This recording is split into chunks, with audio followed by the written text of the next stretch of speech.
Hi, this is doctor Ira Tripathi from Ira मनोरोग निदान केंद्र। न जाने क्यों सभी औरतों को ये गलतफहमी रहती है कि उनके बगैर काम नहीं चल सकता है। तो आज मैं इसी से रिलेटेड आपको एक स्टोरी सुनाने जा रही हूँ। शीला नाम की एक औरत थी जिसका बहुत ही कम फ्रेंड सर्कल था। हस्बैंड के साथ ही मिला करती थी। साल भर में 2-3 बार ही मिला करती थी।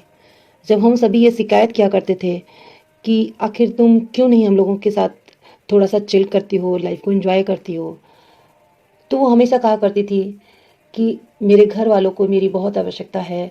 मेरे हस्बैंड जो चाय कॉफ़ी तक नहीं बना सकते हैं। मेरे परिवार को हर चीज़ के लिए मेरी ज़रूरत रहती है। मेरे हस्बैंड का ट्रैवल जॉब है, वो मेरे पास कम रहा करते हैं, मेरे साथ समय कम बिताते हैं। मुझे अकेले घर संभालना होता है। मेरे सास ससुर हैं जो बूढ़े हो चुके हैं, उन्हें मेरी आवश्यकता है, मैं उनकी केयर करती हूँ। मेरे बच्चे को मुझे अकेले ही संभालना पड़ता है और इस तरीके से मैं समय नहीं दे पाती हूँ।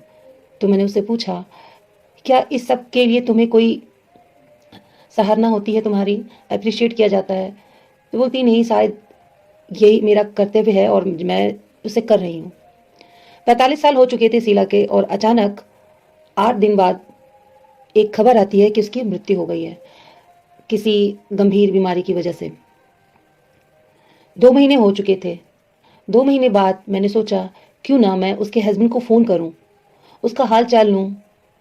जैसा कि शीला बताया करती थी कि उसके बगैर उसका घर कैसे चल रहा होगा। मेरे मन में बड़े दुखद ख्याल आते रहे कि उसके पति का क्या होगा, बच्चे का क्या हो रहा होगा, कैसे घर चल रहा होगा, बूढ़े माँ बाप को कौन सहारा दे रहा होगा।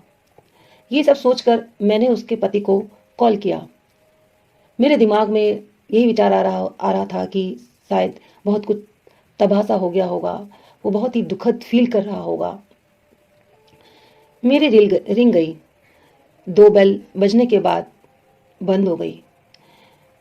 2 घंटे बाद मेरे को फिर से कॉल एक आता है। उसके हस्बैंड ने मुझसे माफ़ी मांगी कि वो मेरे कॉल का तुरंत जवाब नहीं दे सका। दरअसल उसने क्लब ज्वाइन कर रखा था। क्लब में वो 1 घंटे के लिए टेनिस खेल रहा था और अपने दोस्तों से मिलना आदि शुरू कर दिया था, ताकि यह सुनिश्चित करने के लिए कि उसके पास अच्छा समय चल रहा है। यहाँ तक कि उन्होंने पुणे में ट्रांसफ़र ले लिया था, यानी जो उसकी ट्रैवल वाली जॉब थी वो एक स्थिर जगह हो गई थी, ताकि वह अब वो यात्रा ना कर सके। घर में सब ठीक है, मैंने पूछा। उसने जवाब दिया। उसने कहा, एक रसोइया नियुक्त किया है, उसने उसे थोड़ा और भुगतान करने पर वो और घर की और भी जरूरी आवश्यकताओं की पूर्ति करने के लिए खरीदारी भी कर लेता है। उन्होंने अपने बूढ़े माँ बाप के लिए देखभाल करने के लिए एक और सर्वेंट को नियुक्त किया। मैंने फोन काट दिया और मेरी आंखों से झरझर आंसू बहने लग गए। मेरे ख्यालों में शीला की तस्वीरें नजर आने लगी।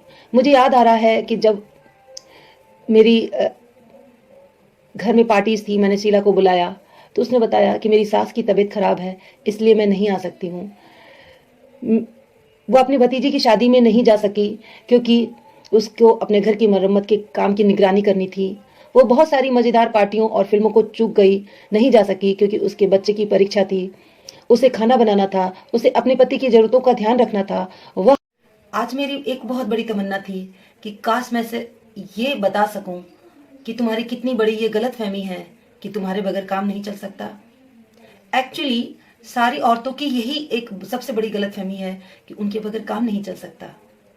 एक्चुअली में चल सकता है। इस कहानी में आपने देखा कि जो चीज शीला को लग रहा था कि पॉसिबल नहीं है, बट देखिए सब पॉसिबल है, सब मैनेज की जा सकती हैं। लेकिन जीते जी तो सभी महिलाओं को मेरा एक संदेश है कि अपने खुद के लिए समय निकालें, अपने दोस्तों से संपर्क करें, उनसे बातें करें, हंसें, बाहर निकलें, अपने पर ध्यान दें, अपने पर्सनल हाइजीन, अपने पर्सनल बॉडी फेस के लिए केयर करें। कभी कभी वो काम करें जो काम उनको करना पसंद है। अपनी हॉबीज के टच में रहें। अपने अंदर की स्किल को हमेशा बाहर उभारें। अपनी खुशी दूसरी खुशी में मत ढूंढो। आप भी कुछ खुशियों के पात्र हैं, क्योंकि अगर आप खुश नहीं हैं तो आप दूसरों को खुश नहीं कर सकते। हर किसी को आपकी ज़रूरत है और आपको भी अपनी देखभाल और प्यार की ज़रूरत है। मैं उन महिलाओं को कहना चाहती हूँ कि वे अन्य महिलाओं की मदद और मार्गदर्शन करने के लिए आगे आना चाहिए, जो अपने व्यक्तिगत तनाव को संभालने में असमर्थ हैं, और अपने आत्मविश्वास को बढ़ाने के लिए एक हाथ देना चाहिए।